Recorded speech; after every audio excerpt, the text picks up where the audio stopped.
ಎಲ್ಲರಿಗೂ ನಮಸ್ಕಾರ. ಇವತ್ತೊಂದು ಒಳ್ಳೆ ಹೊಸ ರೆಸಿಪಿ ಮಾಡ್ಕೊಳ್ಳೋಣ. ಅಣ್ಣೆ ಸೊಪ್ಪು ಅನ್ನೋರಿಗೆ ಕೆಲವರಿಗೆಲ್ಲ ಗೊತ್ತಿರುತ್ತೆ, ಕೆಲವರಿಗೆಲ್ಲ ಗೊತ್ತಿರಲ್ಲ. ನಮ್ಮ ಜನ್ರೇಷನ್ ಅವ್ರಿಗೆಲ್ಲ ಗೊತ್ತೇ ಇರುತ್ತೆ. ಅಣ್ಣೆ ಸೊಪ್ಪು ಉಳ್ಸೊಪ್ಪು ಮಾಡ್ಕೊಳ್ಳೋಣ. ಈ ರೀತಿ ಒಂದು ಸ್ಪೂನ್ ತುಪ್ಪ ಹಾಕ್ಕೊಂಡು ತಿಂತಾ ಇದ್ರೆ ನೆಕ್ಸ್ಟ್ ಲೆವೆಲಲ್ಲೇ ಇರುತ್ತೆ. ಮುದ್ದೆ, ಚಪಾತಿ, ಅನ್ನ ಎಲ್ಲದಕ್ಕೂ ಸರಿ ಹೊಂದುತ್ತೆ. ಅದು ಯಾವ ಸೊಪ್ಪು ಅಂತ ಫಸ್ಟ್ ನೋಡ್ಕೊಳ್ಳೋಣ. ನೋಡಿ, ನಮ್ಗೆ ಈ ರೀತಿ ಹೊಲದಲ್ಲಿ ನ್ಯಾಚುರಲಾಗಿ ಸಿಗೋ ಅಂಥದ್ದು. ಇದೇನು ಬಿತ್ತನೆನೂ ಸಹ ಮಾಡಲ್ಲ. ಈ ಮುಂಗಾರು ಮಳೆ ಅಂತಾರಲ್ವ, ಆ ಟೈಮಲ್ಲಿ ನಮಗಿದು ಹೆಚ್ಚಿಗೆ ಸಿಗುತ್ತೆ. ಹೇಗೆ ಮಾಡ್ಕೊಳ್ಳೋದು ಅಂತ ನೋಡ್ಕೊಳ್ಳೋಣ. ಒಂದು ಅರ್ಧ ಲೀಟ್ರ್ ನೀರಷ್ಟು ಹಾಕ್ಕೊಂಡು ಒಂದು 2 ಇಡಿಯಷ್ಟು ಸೊಪ್ಪನ್ನ ಇಲ್ಲಿ ಬಳಸ್ಕೊಳ್ತಾ ಇದ್ದೀನಿ. ಚೆನ್ನಾಗಿ ನಾವು ಸೊಪ್ಪು ಯಾವುದೇ ತರಲಿ ಫಸ್ಟ್ ಅರಿಶಿನ ಮತ್ತು ಉಪ್ಪು ಹಾಕಿ ಚೆನ್ನಾಗಿ ತೊಳ್ಕೊಳ್ಬೇಕು. ಯಾವುದೇ ಕ್ರಿಮಿಕೀಟ ಅಥವಾ ವಿಷಕಾರಿ ಕ್ರಿಮಿಕೀಟಗಳಿದ್ರೂ ಅದು ಸತ್ತೋಗುತ್ತೆ ಅಥವಾ ಬಂದುಬಿಡುತ್ತೆ ಅಂತ ತೊಳೆದಾಗ. ಸೊ ಇದಕ್ಕೆ ನಾವು ಈಗ ಒಂದು ದೊಡ್ಡ ಈರುಳ್ಳಿ ಹಾಕ್ಕೊಳ್ಬೇಕಾಗುತ್ತೆ. ಖಾರ ತಕ್ಕಷ್ಟು ಒಣಗಿದ ಮೆಣಸಿನ್ಕಾಯಿ ಹಾಕ್ಕೊಳ್ಬೇಕು. ಹಸಿಮೆಣ್ಸಿನ್ಕಾಯಿ ಬೇಡ, ಗ್ಯಾಸ್ಟ್ರಿಕ್ ಇರೋರಿಗೆ ತುಂಬ ಪ್ರಾಬ್ಲಮ್ಸ್ ಆಗುತ್ತೆ. ಸೊ ಒಣಗಿದ ಮೆಣಸಿನ್ಕಾಯಿ ಯೂಸ್ ಮಾಡ್ಕೊಳ್ಳಿ. ಮತ್ತು ಒಂದು ಟೊಮೆಟೊ ಮತ್ತು ಒಂದು ಗಡ್ಡೆ ಅಷ್ಟು ಬೆಳ್ಳುಳ್ಳಿ ತೊಗೊಳ್ಳೋಣ. ಟೊಮೆಟೊ ಸ್ವಲ್ಪ ಚಿಕ್ಕ ಸೈಜ್ ತೊಗೊಳ್ಳಿ, ಯಾಕೆಂದರೆ ನಾವು ಇಲ್ಲಿ ಹುಳಿ ಬೆಳೆಸ್ಕೊಳ್ತೀವಿ. ಹುಣಸೆ ಹಣ್ಣು ಹಾಕ್ಕೊಳ್ಬೇಕಾಗುತ್ತೆ. ಒಂದು ವಿಸಿಲ್ಗೆ ಈ ರೀತಿ ಇಟ್ಕೊಳ್ಳೋಣ. ವಿಸಿಲ್ ಬಂದ ತಕ್ಷಣ ನಾವು ಒಂದು ವಿಸಿಲ್ ಆದರೆ ಸಾಕಾಗುತ್ತೆ. ಬರೀ ಸೊಪ್ಪು ಬಳಸೋದ್ರಿಂದ ಬೇಳೆ ಏನೂ ಬಳಸೋದು ಬೇಡ ಇದರಲ್ಲಿ. ಅದು ತಣ್ಣಗಾಗೋ ಅಷ್ಟರಲ್ಲಿ ನಾವು ಇಲ್ಲಿ ಒಗ್ಗರಣೆ ಸಹ ಮಾಡ್ಕೊಂಬೇಡೋಣ. ಒಗ್ಗರಣೆಗೆ ಒಂದು 2-3 ಸ್ಪೂನಷ್ಟು ಎಣ್ಣೆ ಹಾಕ್ಕೋಣ. ಎಣ್ಣೆ ಇದೆ ಚೆನ್ನಾಗಿರುತ್ತೆ. ಮತ್ತು ಸಾಸಿವೆ 1 ಸ್ಪೂನ್ ಹಾಕ್ಕೊಳ್ಳಿ. ಜೀರಿಗೆ ಒಂದು ಅರ್ಧ ಸ್ಪೂನಷ್ಟು ಬಳಸ್ಕೊಳ್ಳಿ. ಈ ಸೊಪ್ಪು ಸಾರಲ್ಲಿ ಸಾಸಿವೆ ಜೀರಿಗೆ ಚೆನ್ನಾಗಿ ಸಿಡಿದ್ರೇ ಚೆನ್ನಾಗಿರುತ್ತೆ. ನೆಕ್ಸ್ಟ್ ಲೆವೆಲ್ ಆಗಿರುತ್ತೆ. ಚೆನ್ನಾಗಿ ಸಿಡೀಲಿ. ಮತ್ತು 1-2-3 ಒಣಗಿದ ಮೆಣಸಿನ್ಕಾಯಿ ಹಾಕ್ಕೋಣ.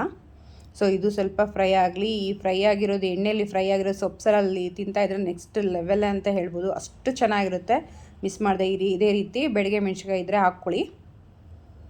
ಈಗ ಚೆನ್ನಾಗಿ ಸಿಡ್ದಿದೆ. ಮತ್ತು ಕರ್ಬೇವಿನ ಸೊಪ್ಪು ಹಾಕಿ ಚೆನ್ನಾಗಿ ಸಿಡಿಸ್ಕೋಣ. ಇಲ್ಲಿ ಕೆಲವೊಂದು ಅಡುಗೆಗಳಲ್ಲಿ ಒಗ್ಗರಣೆನೇ ತುಂಬ ಇಂಪಾರ್ಟೆಂಟು. ಅದೇ ಬೇಸಿಕ್ ಆಗಿರುತ್ತೆ. ಈ ಸೊಪ್ಪು ಸಾರಿಗೂ ಅಷ್ಟೇ ಬೇಸಿಕ್ಕು ಒಗ್ಗರಣೆನೇ. ನೋಡಿ, ಕುಕ್ಕರು ಸಹ ತಣ್ಣಗಾಗ್ತಾಯಿದೆ. ನೋಡೋಣ, ಸಖತ್ತಾಗಿ ಬೆಂದಿದೆ. ಅಂದರೆ ಪರ್ಫೆಕ್ಟಾಗಿ ಬೆಂದ್ಬಿಡುತ್ತೆ ಒಂದೇ ವಿಸಿಲ್ಗೆ. ಈ ರೀತಿ ಫಿಲ್ಟರ್ ಮಾಡ್ಕೊಂಬಿಡ್ಬೇಕು. ನೀರನ್ನ ಸಪ್ರೇಟ್ ಮಾಡಿಕೊಂಡ್ರೆ ನಮಗೆ ಬೇಗ ತಣ್ಣಗಾಗುತ್ತೆ. ಸೊ ಆವಾಗ ನಾವು ಈಸಿಯಾಗಿ ರುಬ್ಕೊಳ್ಬೋದು. ಈ ರೀತಿ ಅಣ್ಣೆ ಸೊಪ್ಪು ಸಿಕ್ಕಿದಾಗ ನೀವು ಯಾವ ರೀತಿ ರೆಸಿಪಿ ಮಾಡ್ತೀರೋ ಖಂಡಿತವಾಗ್ಲೂ ತಿಳಿಸಿ. ಅದು ತಣ್ಣಗಾಗಲಿ. ಅಷ್ಟರೊಳಗಡೆ ನಾವು ಇನ್ನು 1 ಕಪ್ಪಷ್ಟು ತೆಂಗಿನಕಾಯಿ ರುಬ್ಕೊಳ್ಳೋಣ. ತೆಂಗಿನಕಾಯಿ ನೆಕ್ಸ್ಟ್ ಲೆವೆಲ್ ಟೇಸ್ಟ್ ಕೊಡುತ್ತೆ. ಫಸ್ಟೇ ಇದನ್ನ ರುಬ್ಕೊಂಡ್ಬಿಟ್ರೆ ನಮಗೆ ಫುಲ್ಲು ನೈಸಾಗಿ ಚೆನ್ನಾಗಿ ಬರುತ್ತೆ. ಎಲ್ಲೂ ನಮ್ಗೆ ತಿನ್ನೋವಾಗ ಸಿಗೋಲ್ಲ. ತೆಂಗಿನಕಾಯಿ ತುಂಬ ಚೆನ್ನಾಗಿರುತ್ತೆ. ಒಂದು ಗೋಲಿಯಷ್ಟು ನಾವು ಹುಣಸೆಹಣ್ಣು ಬಳಸ್ಕೊಳ್ಬೇಕು. ಇದಕ್ಕೆ ಹುಣಸೆಹಣ್ಣೇ ಇಂಪಾರ್ಟೆಂಟ್ ಆಗಿರುತ್ತೆ ಈ ಸೊಪ್ಪು ಸಾರಿಗೆ. ಯಾಕೆಂದರೆ ನಾವು ಇಲ್ಲಿ ಟೊಮೊಟೊ ಒಂದೇ ಒಂದು ಬಳಸ್ತೀವಿ. ಈ ರೀತಿ ಹುಣಸೆ ಹುಳಿ ಹಾಕ್ಕೊಳ್ಳೋದ್ರಿಂದ ನೆಕ್ಸ್ಟ್ ಲೆವೆಲ್ ಟೇಸ್ಟ್ ಕೊಡುತ್ತೆ.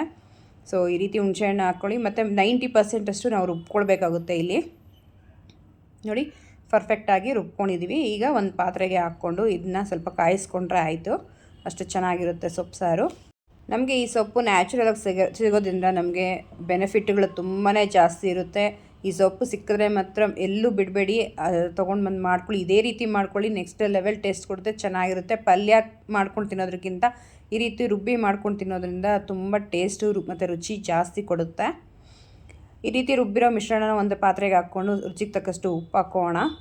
ನಿಮಗೆ ಎಷ್ಟು ಕನ್ಸಿಸ್ಟೆನ್ಸಿ ಬೇಕೋ ಅಷ್ಟು ನೀರು ಇಲ್ಲಿ ನಾವು ಸೇರಿಸ್ಕೊಳ್ಬೋದು. ಅಥವಾ ಈ ರೀತಿ ಗಟ್ಟಿಯಾಗೂ ಸಹ ತಿನ್ಬೋದು. ಗಟ್ಟಿಯಾಗಿದ್ದರೆ ನನಗಂತೂ ತುಂಬಾ ಇಷ್ಟ ಆಗುತ್ತೆ. ಈ ರೀತಿಯೇ ಮಾಡ್ಕೊಳ್ತಾ ಇದ್ದೀನಿ. ನಿಮಗೆ ಬೇಕಾದ ತೆಳುವಾಗಿ ಸ್ವಲ್ಪ ನೀರನ್ನ ಇಲ್ಲಿ ಸೇರಿಸ್ಕೊಳ್ಬೋದು.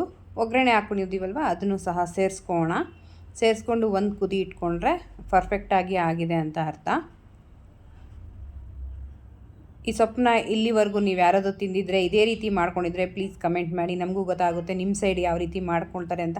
ಅಥವಾ ನಿಮ್ಮ ಸೈಡ್ ಈ ಸೊಪ್ಪಿಗೆ ಏನಂತ ಕರೀತಾರೆ ಅದನ್ನು ಸಹ ಕಮೆಂಟ್ ಮಾಡಿ. ನೋಡಿ, ಈ ರೀತಿ ಒಂದು ಕುದಿ ಬಂದರೆ ಆಯಿತು. ಅಷ್ಟೇ ಚೆನ್ನಾಗಿರುತ್ತೆ. ಸೊಪ್ಪು ಸಾರು ಮತ್ತು ಅನ್ನ ಮಾಡ್ಕೊಂಡಿದ್ದೆ. ನಾನು ಮುದ್ದೆ ಮಾಡಿರಲಿಲ್ಲ ಇವತ್ತು. ಸೊ ಅನ್ನದ ಜೊತೆ ತಿಂತಾಯಿದ್ದೀನಿ ಸರ್ವ್ ಮಾಡಿಕೊಂಡು. ನೆಕ್ಸ್ಟ್ ಲೆವೆಲ್ ಆಗಿತ್ತು. ಮನೇಲೆ ಮಾಡಿರೋ ತುಪ್ಪನ ಬಳಸ್ಕೊಂಡು ತಿಂತಾಯಿದ್ದೀನಿ. ನೆಕ್ಸ್ಟ್ ಲೆವೆಲ್ ಆಗಿದೆ. ಮರಳಾಗಿನೂ ಸಹ ಇದೆ. ಈ ವಿಡಿಯೋ ಇಷ್ಟ ಆಗಿದೆ ಅಂತ ತಿಳ್ಕೊಳ್ತಾ ಹೊಸ ರೆಸಿಪಿ ಮತ್ತೆ ಸಿಗೋಣ. ಅಲ್ಲಿ ತನಕ ಟೇಕ್ ಕೇರ್. ಬಾಯ್. ನಿಮ್ಮ ದಿನ ಶುಭವಾಗಿರಲಿ.